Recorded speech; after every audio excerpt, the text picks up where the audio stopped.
Hello and welcome. In this video, we're going to take a look at the stock module and how we can enable it, how the stock works, and then some of the reports around it. So the first thing you need to do is enable stock within your business. To do this, we go to settings, the little cogwheel icon in the top right-hand corner. And then on the right-hand side, we have stock setup. To use this, we need to tick the box for use stock. It then gives us goods in number, goods out number. What these are essentially going to be the numbers for your dispatch and delivery dockets. Okay. If you want them to be automatically generated, tick the box and pop in whatever number it's going to be next. If you want to manually type them in, untick that and you'll be able to manually enter those in. Stock adjustment number simply puts a number on any adjustment you do for your stock, whether it be opening stock, breakages, whatever it might be, it simply puts a number on it. Similar enough for goods orders in and orders out number, it updates these and puts a number on whenever you put an order in or an order going out of any stock. Maintain stock levels from. This is for anyone that's been using BrightBooks for maybe a week, 2 weeks, a month, however long it's been. But you will need to put in a maintain stock level from date. If you leave that blank, it's going to presume that you want to maintain your stock from day one that you started using BrightBooks. So if you do not enter something in here and you go and take a look at your stock, there may be the numbers for what stock levels you currently have could be all over the place. So we recommend if you only turn it on today, put in today's date. It'll only start calculating from your invoices, your quotes, your orders that you enter in from today. So I'm going to pop mine in. Stock basis. So this is going to be how your stock is calculated. So we have two different levels. Okay, so we have a delivery level, and then we also have your invoice level. So delivery, what does this do? So your incoming and outgoing stock based on delivery. What I'll do is I'll put them on different ones for incoming and outgoing stock, just so we can see how the different ways it's used. So what I'll do for my incoming stock, I'll change it to say that it's based on orders and invoices. So that may mean that I have to raise an order and that will update my order in. And then I have to post an invoice to say that the stock has come in. On the flip side of it, we can change it. I'll say that it's based on invoices for what's going out and delivery. So this is covering all the bases of what options you can use when you're entering in your stock. So when we go to post our orders out, it'll be based on the invoices that we put in. And then when it goes out of our stock is when we click on deliver. We'll see this as we go along, starts to make a bit more sense when we start entering in the figures and how the levels start updating. So what I'll do is I'll click on save. We generally recommend that you do the same on both. Okay, so let me just click back into this. So we recommend you do the same on both. But again, this is just for the example so we can see how both ways are used. You may now notice that because I turned on stock, I now have stock adjustment types. We do give you some standard ones, breakages and opening. If you need to have more stock adjustment types, simply click on add and give it a description. You can have stores so you can tell the system where your stock is located. It can either be you might have 2 different stores, 3 different stores. They could be different warehouses that you have the stock in. You might even want to do it based on the aisle. So you could have it in aisle 1. I have stock A, B, C. In aisle 2, I have stock E, D, F, etc. So it's not necessary to use. It's not mandatory, but if you wish, you can click into stores and you can add in different ones. You give it a code and a description. Once the stock is turned on, you then need to go into your products. You will need to flag particular products to being used for stock. So as you see, I have a few different products here, and I want to turn them on and say that I want to maintain stock on them. So we'll start off with this one. To enable stock on this product for a large blue bed, click on the little down arrow and open. And if I scroll down, stock level details. If I want to maintain stock on it, tick the box. I can select a particular supplier that supplies that for me as well. I can say Musgraves, I get it from there. Minimum stock level, reorder stock level, and optimum stock level. These are the different levels that you can have. So the system will notify you when you hit these particular levels. So if I say the minimum I ever want to be on is 10, when I get down to 10, I'll be flagged with a warning saying you're at your minimum level. Please go order more stock. Reorder level, similar. It'll let you know if you get down to your reorder level, it'll give you a notification to let you know you're down to your reorder level. You need to order in more stock. And then optimum stock level, just what you would like to always have. So you'll need to do that step for any of the products that you wish to maintain stock on. So let me pop in one or two more just so we have a couple of items for stock. And save. Okay, so you may now notice I've enabled stock on these two items here, and I now have stock is at 0 for these. If I need to put in any opening stock that I do have stock, I can click on the little down arrow and then stock adjustment. So I could say the current stock is this. I want to change the adjustment type to opening stock, and then I can say that I have, let's say, 50 in stock. Pop in a note and save. I could do similar for this one here. Opening stock, we'll say 20. Edit that out. Opening stock. So that is how we can enable stock on the system and how we can turn it on for particular products.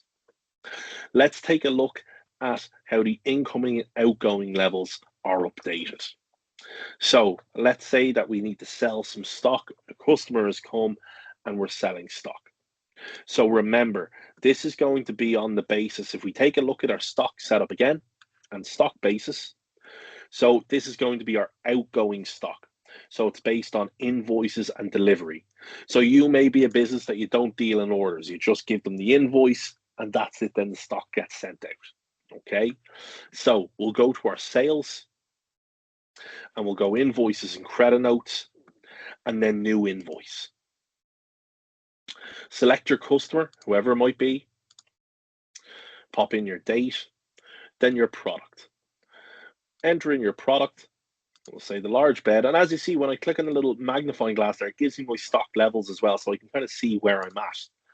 I'll say they're buying 10 of those, and then I'll just click on save. So we're happy with that.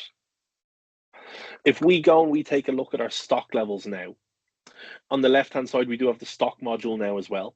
It brings us into our products, and we can now see our large blue beds. We still have 50 in stock. We haven't sent them out. We do have an invoice for 10. That leaves us with 40 available. How do we send that stock out?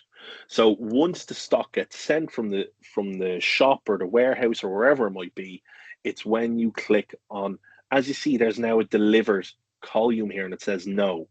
For me to deliver this, click on the down arrow and then dispatch. Click on dispatch.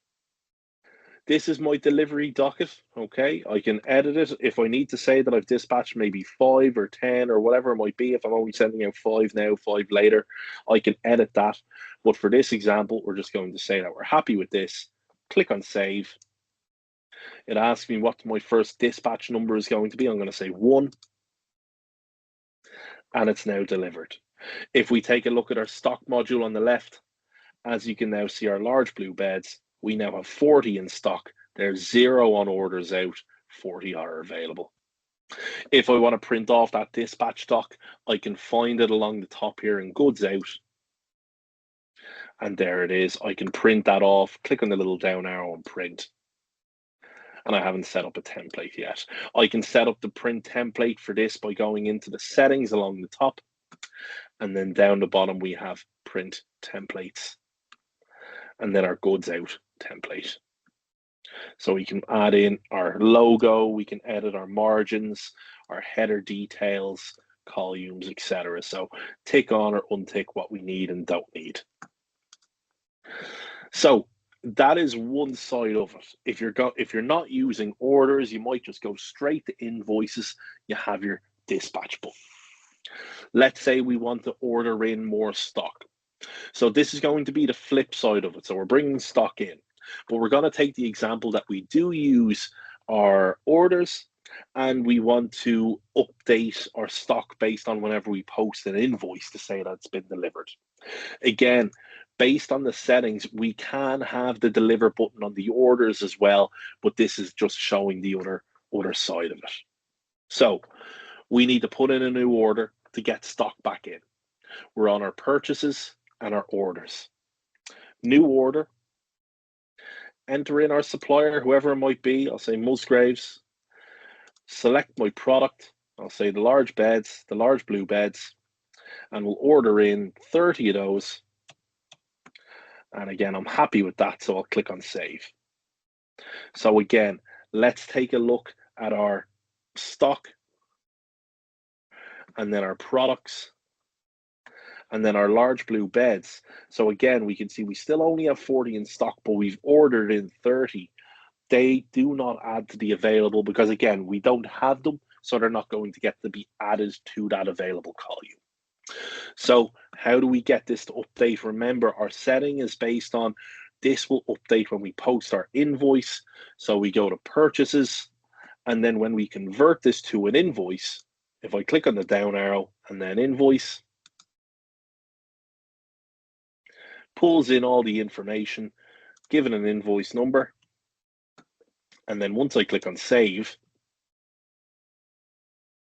if we now go to our stock, products, large blue bed, and now we have the 70 option there. Okay, so that is the other side of it. If we want to do orders and invoices, if you don't want to have to click on that dispatch button, that is how you can do it. If you want that dispatch button, so again, if we remember, when we're in our stock setup and our stock basis, the delivery option, if you put that on your invoices, you get that dispatch option on your invoices. You can also put that onto your orders. So if it was the case that you want to click on dispatch when you created your order, simply rather than invoice here, you could change that to delivery and you would have that dispatch button again. That is from top to bottom the stock and how we can post for it and how we can set it up. We do have reports around the stock as well. On the left hand side, if we go to reports, and if you scroll down, there's a stock section. So we have stock activity. So this will show you can select a particular period to and from. I'll just pick December 24. Product from, I'll actually leave that blank. And product to, so I can select particular products, but I'll simply just click on one and we can see for my large blue beds everything that's happened in that particular period there. Okay, and then there's my period for my Doglies as well. I've only put in the opening stock, so it'll show absolutely everything that's happened for your products. That is a stock activity report. If I jump back, you have your transaction listings. So again, if I click on run, it'll show you goods out, the purchase invoices, the opening stock as well. Okay, so it'll show you everything that's happened with a particular stock. If we jump back, we have our stock valuation report. So this will show you what you sell it at, what you purchase it at as well. So your different products and how much you have in stock. Okay, so the stock level, that will multiply by the purchase price to give you the total cost, and it'll multiply by the sales price to give you the total sales value of it as well. Lastly, you have your stock levels report. It'll simply show you how much you have in stock, what's in order, what's being ordered as well. And there we go. That is our stock from top to bottom. Thank you all for watching. I'm hoping it was informative. If you do have any queries around it, please feel free to reach out to our customer support team. They'll be able to help you in any way, shape, or form. Thank you very much. Have a nice day.